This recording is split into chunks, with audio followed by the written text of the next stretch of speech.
उनमें क्रम शब्दों का जो हिंदी भाषा के अनुसार है वो क्या हो सकता है, उसको देखेंगे।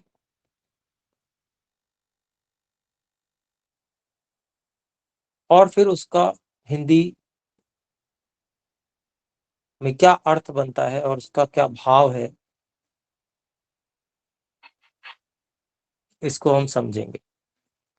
तो क्योंकि ये भी महाभारत का भाग है, जैसे विदुर नीति की कक्षा में हमने कल देखा था, वो भी महाभारत का भाग था। और उसमें विदुर जी महाराज धृतराष्ट्र को उनकी चिंता का उपाय बता रहे थे। तो यहाँ पर महाभारत की कथा में जहां पर युद्ध तय हो जाता है, और युद्ध तय ही नहीं बल्कि दो सेनाएं आमने सामने खड़ी होती हैं, कौरवों और पांडवों की, तो ऐसी स्थिति में दिव्य दृष्टि जिनको संजय को प्राप्त थी, तो महाराज धृतराष्ट्र को वो आंखों देखी कथा वो सुना रहे थे महाराज धृतराष्ट्र को। महाराजा धृतराष्ट्र जी ने संजय से ये इच्छा व्यक्त की कि मुझे बताओ कि वहां पर क्या चल रहा है। तो संजय जो है उनका उत्तर देते हैं। तो इस प्रकार से ये पूरी कथा यहाँ पर श्रीमद् भगवत गीता की आरंभ होती है। तो इसमें जो प्रथम अध्याय है उसका हम प्रथम श्लोक यहाँ से अब आरंभ करेंगे। तो इसमें हमने जो भाष्य लिया है वो स्वामी समर्पणानंद सरस्वती जी का लिया है। बहुत अच्छे विद्वान रहे हैं वे, और शतपथ ब्राह्मण के विद्वान रहे हैं, और वो गुरुकुल भी चलाते थे। उन्होंने, अभी भी उनका गुरुकुल चल रहा है, और गुरुकुल प्रभात आश्रम, तो उसकी स्थापना भी उन्होंने की, और बहुत ही बड़े और बहुत ही अच्छे विद्वान थे।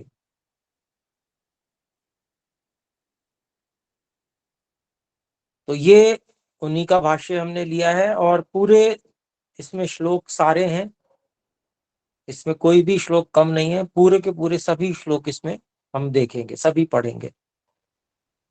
तो पहले अध्याय का प्रथम श्लोक है, और वो है धृतराष्ट्र उवाच। तो महाराज धृतराष्ट्र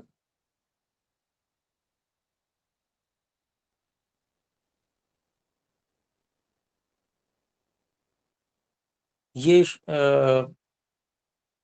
बात कहते हैं श्लोक के रूप में, और वास्तव में तो महर्षि व्यास जी इसको लिख रहे हैं, पूरी महाभारत को महर्षि व्यास जी और उनके शिष्य जो थे उन्होंने मिलकर ये पूरा ग्रंथ तैयार किया है। तो महर्षि व्यास जी ये धृतराष्ट्र जी के मुख से ये बात कहलवा रहे हैं। तो देखते हैं क्या है ये। आइए पहला श्लोक हम पढ़ते हैं। धर्म क्षेत्रे कुरुक्षेत्रे समवेतायुयुत्सवः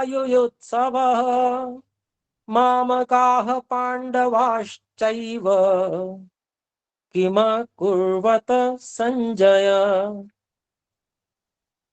तो ये पहला श्लोक है, और धृतराष्ट्र जी, महाराज धृतराष्ट्र इसको कह रहे हैं। इसमें ज्यादा कुछ अलग अलग करने योग्य नहीं है, सब लगभग लगभग अलग अलग पद हैं। जी बोले। गुरुजी ये पीडीएफ ग्रुप में आया है क्या? नहीं जी, पीडीएफ नहीं है, इसकी पुस्तक ही लेनी पड़ेगी। समर्पण भाष्य के नाम से आपको मंगवानी पड़ेगी। ग्रुप में लिंक भेजे गए हैं, कहाँ कहाँ से आप पुस्तक आपको वो मिल सकती है? मुझे तो एक्चुअली वो ठीक है जी, जी, धन्यवाद गुरुजी। तो अभी श्लोक जहाँ से भी आपको उपलब्ध हो जाए उन श्लोकों को देख लें, फिर आप मंगवा लीजिएगा पुस्तक। जी तो देखें, ये हम पहले श्लोक को ले रहे हैं। पहला श्लोक है, और धर्म क्षेत्रे कुरुक्षेत्रे समवेता युयुत्सवः, ये सारे पद अलग अलग। मामकाः पांडवाश्चैव, तो पांडवाः च एव अलग अलग कर लिया हमने। किमा कुर्वत, किम अकुर्वत संजय,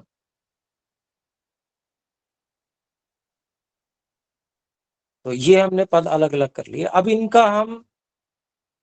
इनको इस क्रम से लगाएंगे जैसे हम हिंदी भाषा बोलते हैं, तो उससे हमें अर्थ समझ में आ जाए।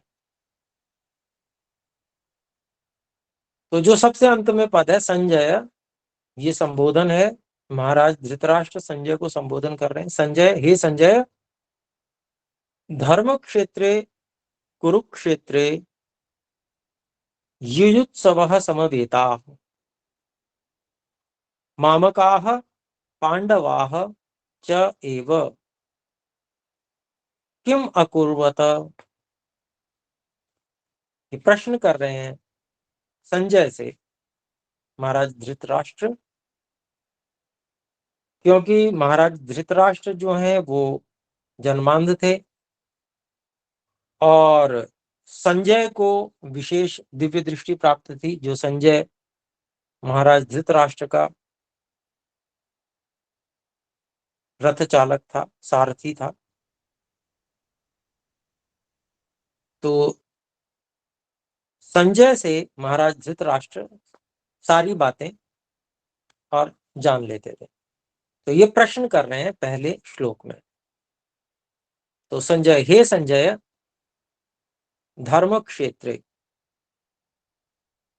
धर्म क्षेत्र में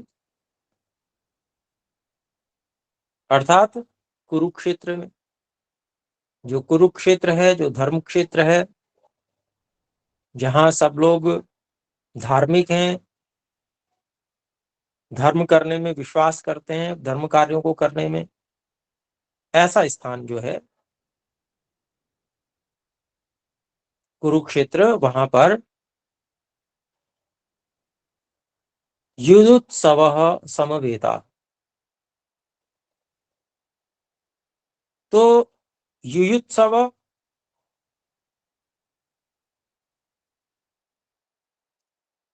युद्ध करने की इच्छा वाले लोग समवेता इकट्ठा हुए हैं।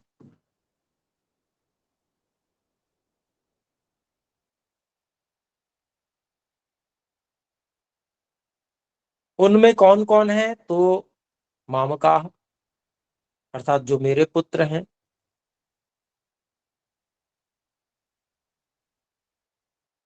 और पांडवा, और जो पांडु के पुत्र हैं। मामकाः च, जो बाद में च लगा है उसका अर्थ बीच में आ जाता है। तो जो मेरे पुत्र हैं और जो पांडु के पुत्र हैं, वे ही क्या कर रहे हैं, क्या करते हैं, या उन्होंने क्या किया।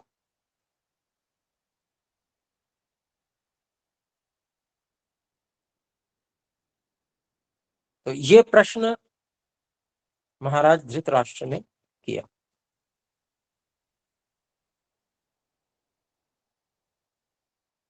अब दूसरे श्लोक में फिर संजय उवाच, तो जो उनका सारथी संजय है वो उत्तर देता है।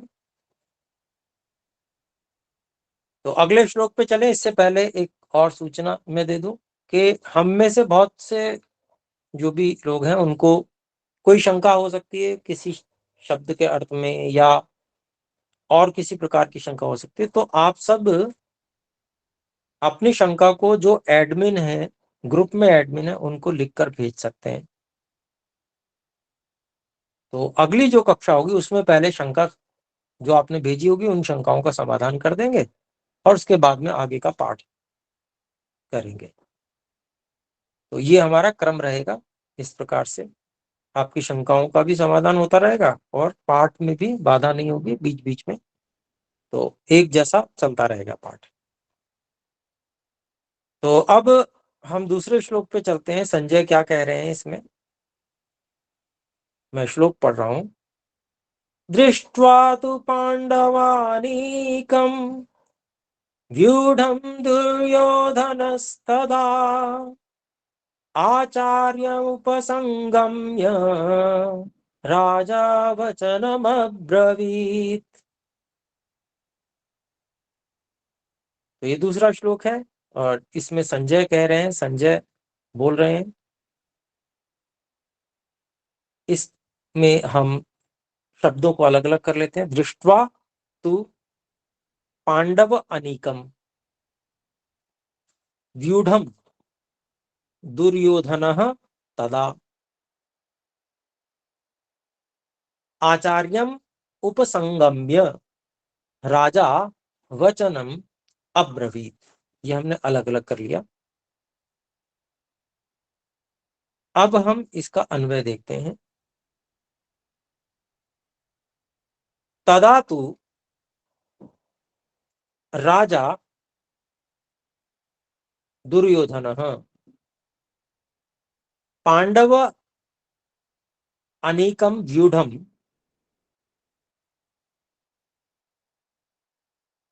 दृष्ट्वा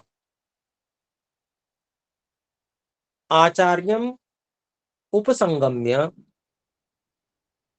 वचनम अब्रवीत।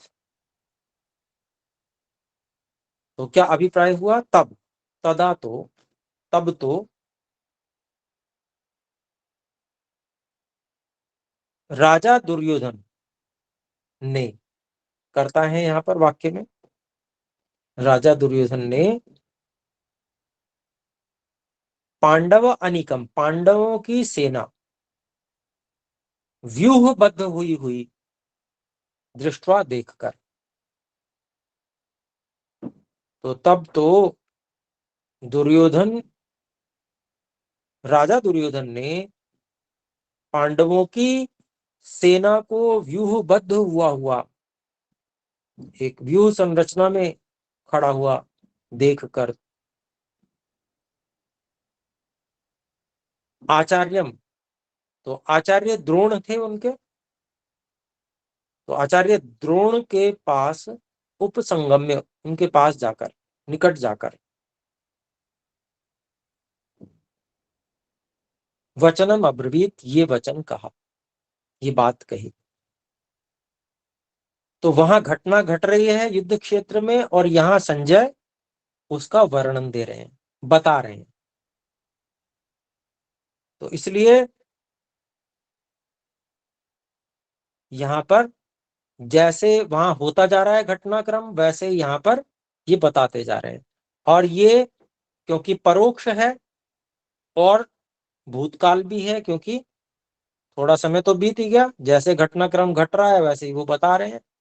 तो पहले घटनाक्रम बीत रहा है, फिर उसके बाद में बता रहे हैं, तो मतलब भूतकाल भी है और परोक्ष में घटना घट रही है, दूर है, तो इसलिए परोक्ष भूत का प्रयोग किया गया, लिट लकार का।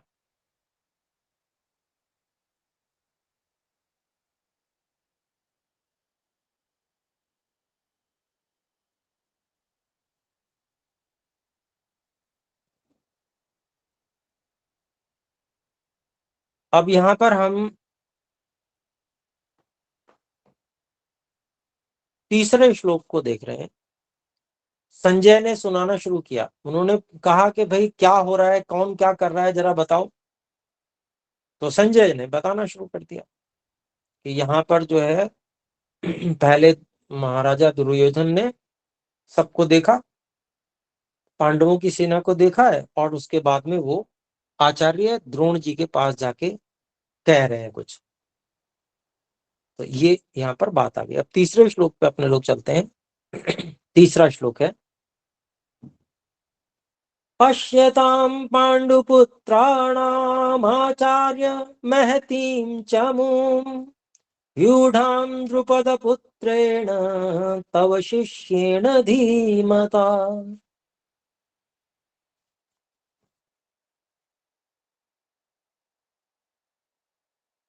तो यहाँ पर इसका हम पदच्छेद करेंगे। पश्यताम पांडुपुत्राणाम आचार्य,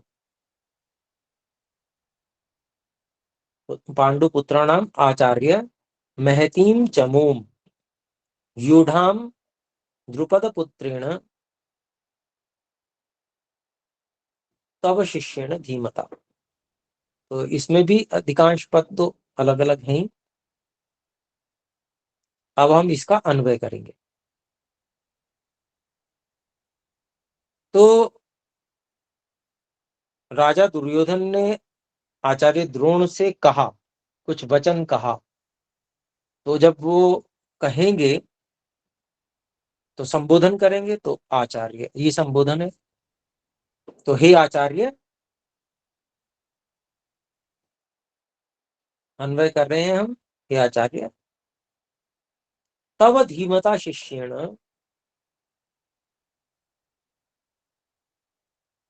द्रुपद पुत्रेण व्यूढ़ाम ताम पांडुपुत्राणाम महतीम चमूम पश्य।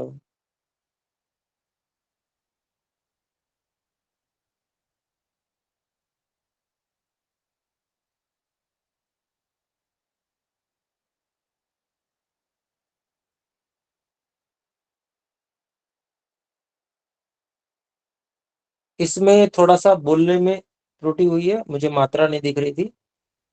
पश्यैताम ऐसे बोलेंगे इसको, और इसका जो पदच्छेद होगा पश्य एताम ऐसे होगा। तो एताम है ये जो पहला शब्द है, पश्य एताम, पश्यैताम ऐसे है ये। तो इसको फिर से मैं बोल देता हूं जिससे त्रुटि ठीक हो जाए। पश्यैतां पाण्डुपुत्राणामाचार्य महतीं चमूं व्यूढां द्रुपदपुत्रेण तव शिष्येण धीमता। तो पश्य एताम ये हमने ठीक कर लिया इसको। तो अब हम फिर से एक बार देख लेते हैं। हे आचार्य, तव धीमता शिष्येण द्रुपदपुत्रेण व्यूढां एतां पांडुपुत्राणां महतीं चमूं पश्य।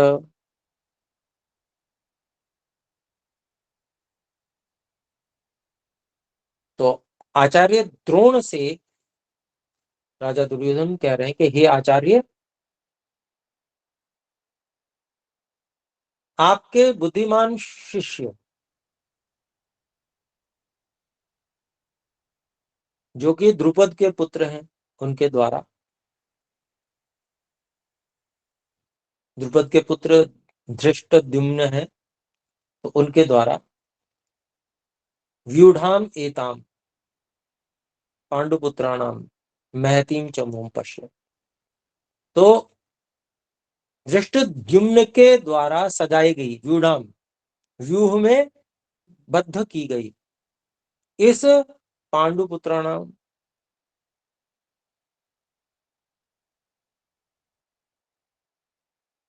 पांडु के पुत्रों की महतीन बहुत बड़ी चमूम सेना को पश्य देखो। तो आचार्य को, आचार्य द्रोण को वो पांडवों की सेना, जिसके कि सेनापति धृष्टद्युम्न है, जो कि द्रुपद के पुत्र हैं,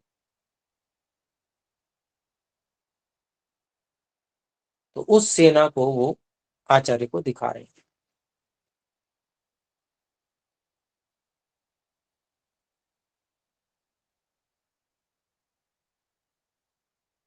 फिर तीसरा श्लोक भी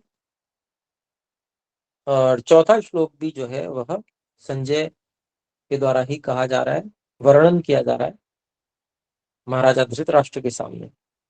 तो मैं चौथा श्लोक बोल रहा हूं। अत्र शूरा महेश्वासा धीमार्जुन समायुधि युयुधानो विराटश्च द्रुपदश्च महारथः।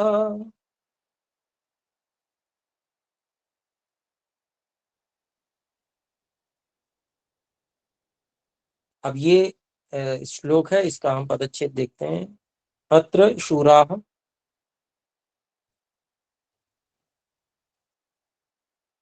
महेश्वासाः भीम अर्जुन समः युधिः युयुधानः विराटः च द्रुपदः च महारथः। और इसका अन्वय है अत्र युधि भीम अर्जुन समाः भीम अर्जुन समाः शूराः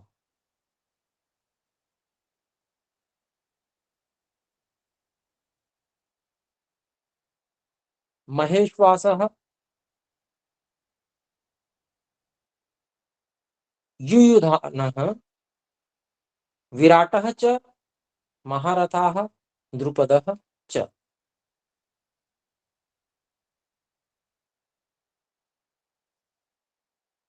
तो दिखाते हुए दुर्योधन कह रहे हैं, राजा दुर्योधन,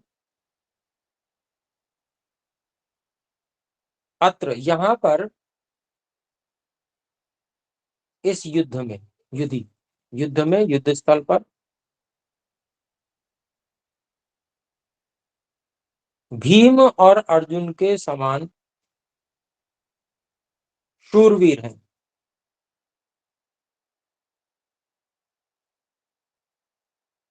और महेश्वासः बहुत बड़े महाधनुर्धर भी हैं।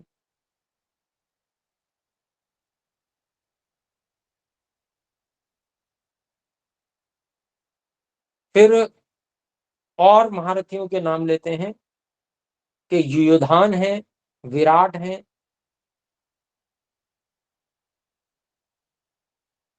और महारथा द्रुपदश्च, और जो महारथी द्रुपद भी इस युद्ध में हैं।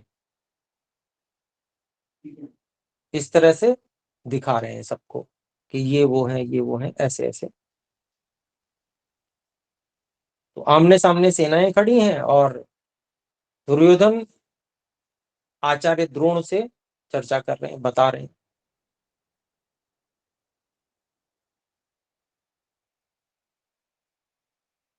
तो ये बात हुई। और फिर अगला श्लोक देखते हैं, 5वें श्लोक को। और भी जो पांडव पक्ष के जो महारथी हैं उनकी ओर इंगित कर रहे हैं। तो अगला श्लोक 5वां है। धृष्टकेतुश्चेकितानः काशीराजश्च वीर्यवान् पुरुजित् कुन्तिभोजश्च शैव्यश्च नरपुंगवः।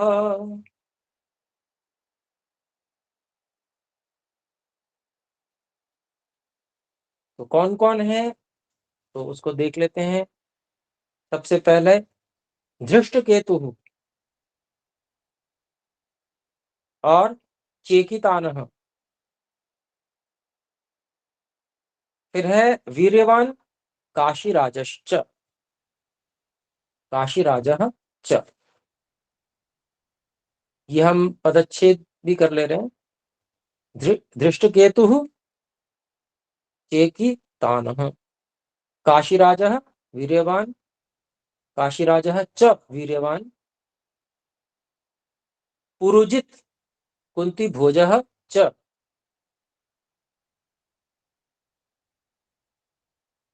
शव्यः च नरपुंगवः। और इसका जो अन्वय हुआ वो हुआ धृष्टकेतु चेकितानः वीर्यवान काशीराजः च। फिर है पुरुजित कुंतीभोजः च नरपुंगवः शैव्यः च। तो इनमें और कौन कौन है, तो धृष्टकेतु है, चेकितान है, और वीर से पूरित जो काशीराज भी हैं, पुरजित, पुरजित भी एक योद्धा का नाम है, तो पुरजित है, कुंती भोज भी हैं यहाँ पर।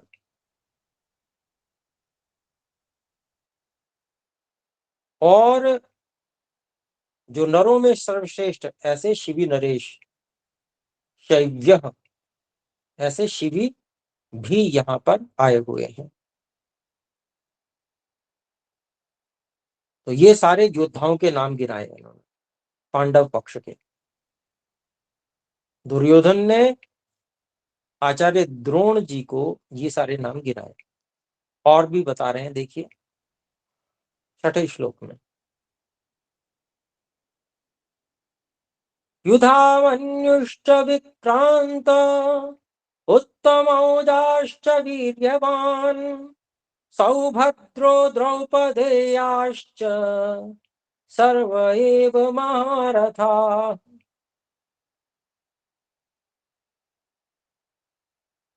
तो यहाँ पर फिर विवरण दे रहे हैं दुर्योधन। इसका हम पदच्छेद करते हैं। युधामन्यु च विक्रांत, युधामन्यु च विक्रांत उत्तम औजाः च, उत्तम ओजाः च वीर्यवान् सौभद्रः द्रौपदेयाः च सर्वे एव महारथाः।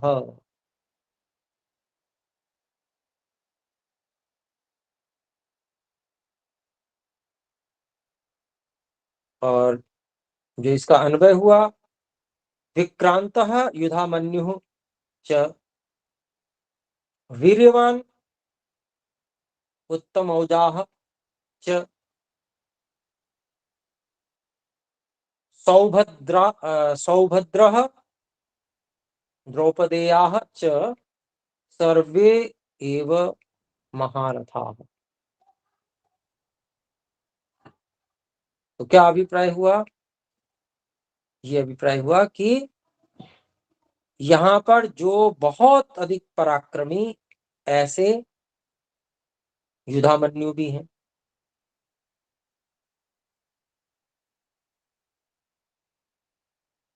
फिर बहुत ही जो वीर्यवान है ऐसे उत्तम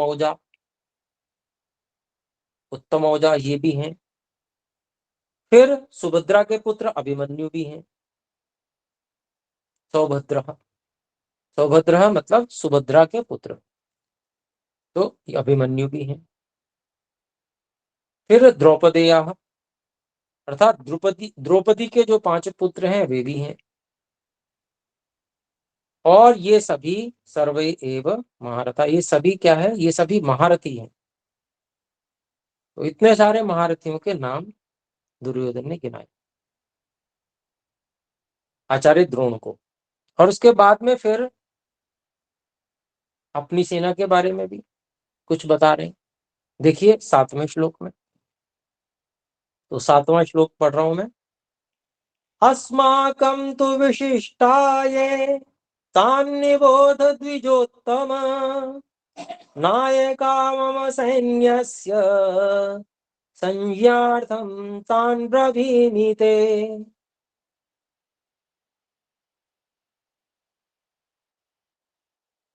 पदच्छेद में देखते हैं। अस्माकं तु विशिष्टाः ये तत् निबोधः द्विज उत्तम नायकाः मम सैन्यस्य संज्ञार्थं तान् ब्रवीमि ते।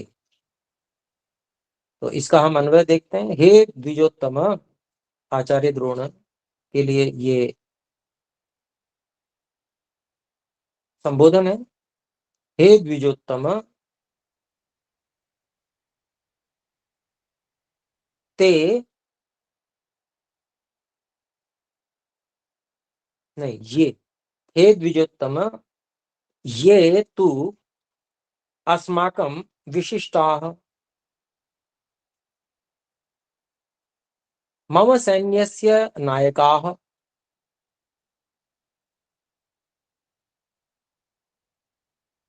तान निबोध,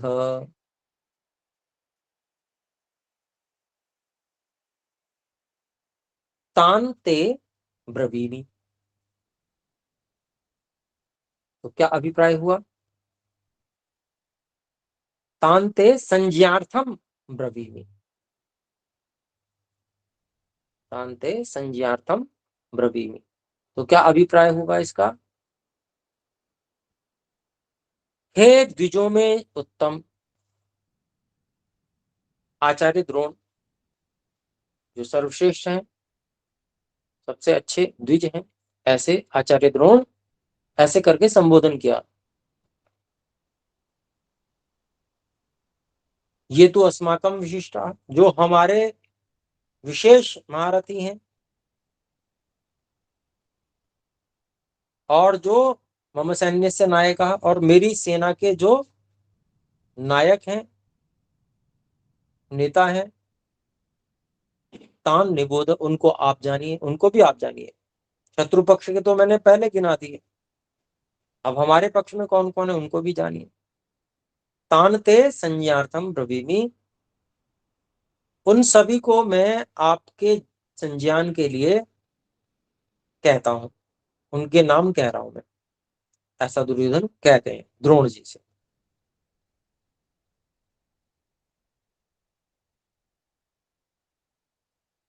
तो अब वो आगे सब नाम लेंगे दुर्योधन। तो 8वें श्लोक को हम देखते हैं। भवान् भीष्मश्च कर्णश्च कृपश्च समितिं जयुः,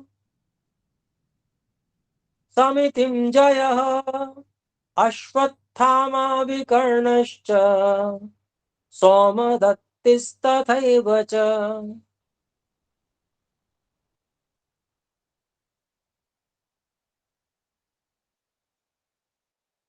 तो ये 8वां श्लोक है। 8वें श्लोक,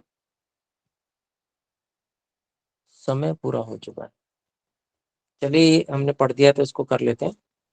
भवान भीष्मः च कर्णः कृपः च समितिं जयः अश्वत्थामा विकर्णः च सोमदत्तिः तथा एव च।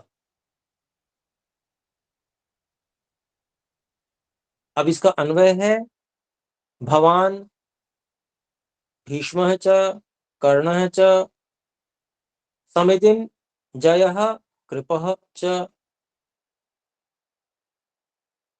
विकर्णः च अश्वत्थामा,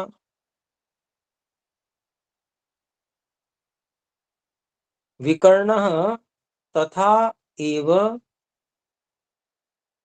अश्वत्थामा सोमदत्ति च।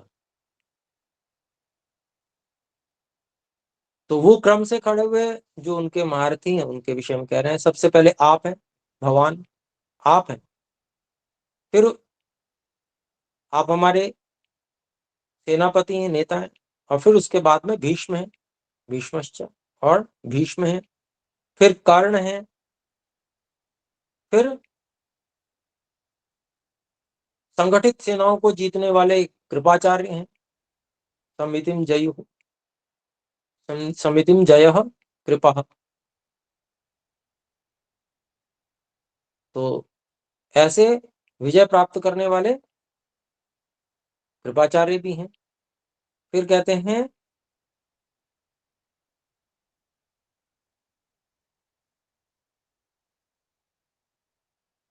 अश्वत्थामा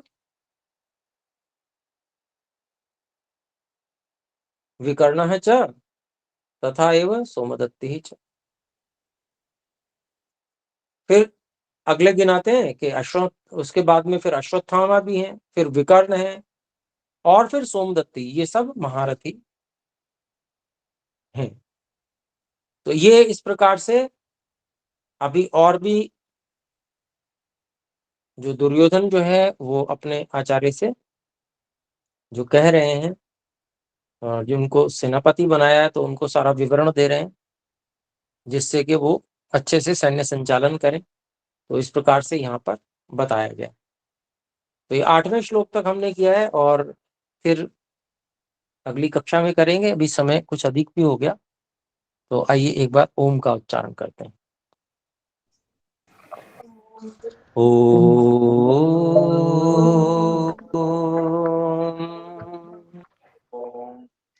सभी को सादर नमस्ते जी।